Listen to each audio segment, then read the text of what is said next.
নমস্কার, সবাই কেমন আছেন? চলে এলাম আরও একটা ভ্লগ নিয়ে। আজ আমাদের তেমন একটা রান্নাবান্না হয়নি, সকাল থেকে কারেন্ট নেই, তাই আমার আরেক মা পাঠিয়েছিল চিকেন। কিন্তু সে টিফিন বক্সটা এত টাইট করে আটকে গেছিল যে কর্তামশাই ছেনি হাতুড়ি নিয়ে সেটা ঠিক করতে বসে পড়ল। যতক্ষণে সেটা খুললো আমাদের খাওয়া দাওয়া কমপ্লিট। তারপর বিকেলের দিকে মামামকে নিয়ে একটু গেছিলাম পার্কে। এই পার্কটা আপনাদের সকলেরই চেনা। এখানেই আমরা রোজ মামামকে নিয়ে আসি। রোজ আসা হয় না, মানে যখন যখন সময় পাই আর কি। যাই হোক, মেয়ে তো প্রথমেই এসে উঠে পড়লো দোলনাতে। তার দোলনায় বসে কত গল্প পাপার সাথে, এটা দেখাচ্ছে ওটা দেখাচ্ছে, ডাক দেখাচ্ছে, কিন্তু দোলনা থেকে নামছে না। এদিকে বসন্ত নাই পড়তে কি সুন্দর কোকিল ডাকছে দেখুন।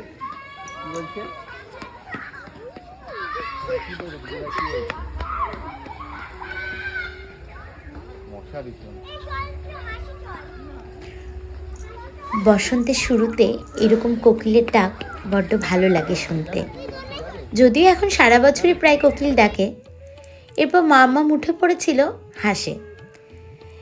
এইটাতে মামামের সাথে ঘুরতে থাকলে আমার খুব মাথা ঘোরে, তাই ওর পাপাই ওকে ঘোরাচ্ছিল।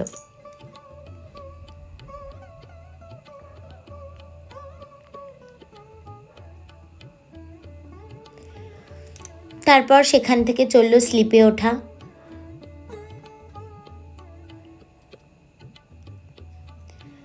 এই শিশু উদ্যানটি বড় ভালো করেছে। যদিও আজকে ফোয়ারাটা চালু করেনি, কিন্তু অনেক স্ট্যাচু, অনেক কিছু করে সাজিয়েছে। এখনও অবধি দেখভালের জন্যই হয়তো সেইভাবে জিনিসপত্রগুলো ভেঙে পড়েনি, নয়তো এখন তো বেশিরভাগ শিশু উদ্যানেই অর্ধেক জিনিস ভেঙে গেছে দেখাশোনার অভাবে। মডেলে হাত দেওয়া বারণ, কিন্তু আমার কন্যারত্নটি তো সেটি শুনতে নারাজ। সে গিয়ে হরিণ পেয়ে মহানন্দে তাদের আদর করে দিচ্ছে, আর আমরা ভয়ে ভয়ে এদিক ওদিক তাকাচ্ছি। কি জানি বাবা যে দেখাশুনো করে সে আবার কিছু বলে না বসে।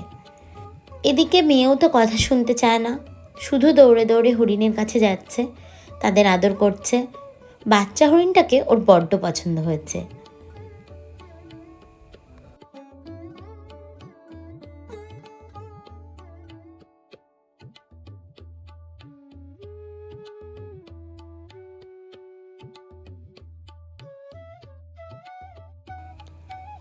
তারপর আবার এদিকে দোলনায় উঠল।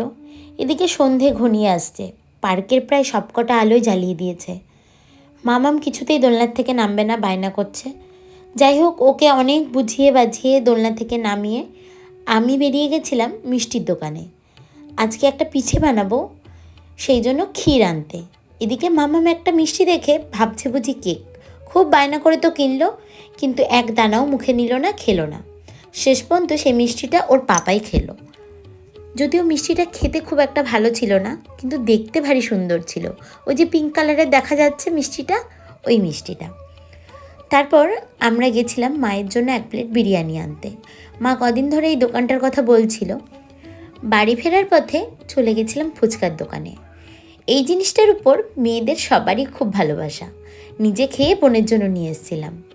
আর জুয়েলার্সের দোকান থেকে এই দুটো চুড়ি আমার মামামের জন্য খুব পছন্দ হয়েছিল, তাই এই দুটোও নিয়ে এসেছিলাম।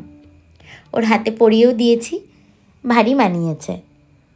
তারপর একটু রেস্ট নিয়ে চলে গেছিলাম পিঠে বানাতে। এই পিঠেটার নাম বৌসুন্দরী পিঠে।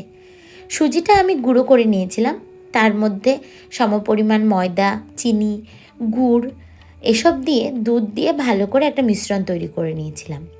এই গুড়টা দেওয়াই হয়েছিল আমার ভুল, যেই কারণে কালারটা খুব একটা হলুদ রঙের সাথে যাচ্ছিল না। যাই হোক, এটা ভালো করে মেখে নিলাম আর এক চিমটি নুন দিয়েছিলাম। তারপরে এটা সেট হওয়ার জন্য ঢেকে রেখেছিলাম। এদিকে মামামের খাওয়ার সময় হয়ে গেছিল, তাই বোন ওকে এইভাবে খাইয়েছে।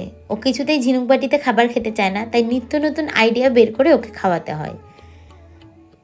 আর এদিকেও সুজিটা ফুলে প্রায় রেডি হয়ে গেছে। যেহেতু ব্যাটারটা ঘন হয়ে গেছে, তাই তার ভেতরে দুধ দিয়ে আরও একটু পাতলা করে ব্যাটারটা গুলে নিয়েছিলাম। তারপর দুটো বাটিতে, একটাতে হলুদ রং আর একটাতে লাল রং দিয়ে কিছু কিছু ব্যাটার তুলে সেটা কালার করে নিয়েছিলাম। আমার ঘরে কেক তৈরির জন্য যে কালার ছিল সেই কালার দিয়ে আমি গুলে নিয়েছিলাম। যারা ফুড কালার ইউজ করবে না তারা হলুদ আর বিটের রসও ব্যবহার করতে পারে, তাতেও খুব সুন্দর রং হয়। এদিকে ক্ষীরগুলো আমি ছোট ছোট পোর্শনে ভাগ করে নিয়েছিলাম, এতে সুবিধে হয়। তারপর এখানে হলুদ রঙের ব্যাটারটা দিয়ে তার উপর মেন ব্যাটারটা ঢেলে দিয়ে একটুখানি সেট হতে দিয়ে তার মধ্যে ক্ষীরের যে সন্দেশের পুরটা রেখেছি রেডি করে সেটা দিয়ে পাটিসাপটার মতন মুড়ে নিলেই রেডি বউ সুন্দরী পিঠে।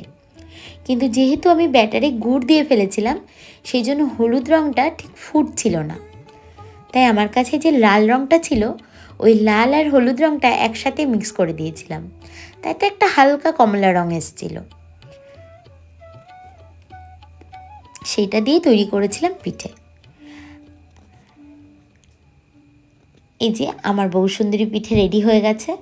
আপনাদের যদি ব্লগটি ভালো লাগে তাহলে চ্যানেলটি সাবস্ক্রাইব করে সাথে থাকবেন, পাশে থাকবেন।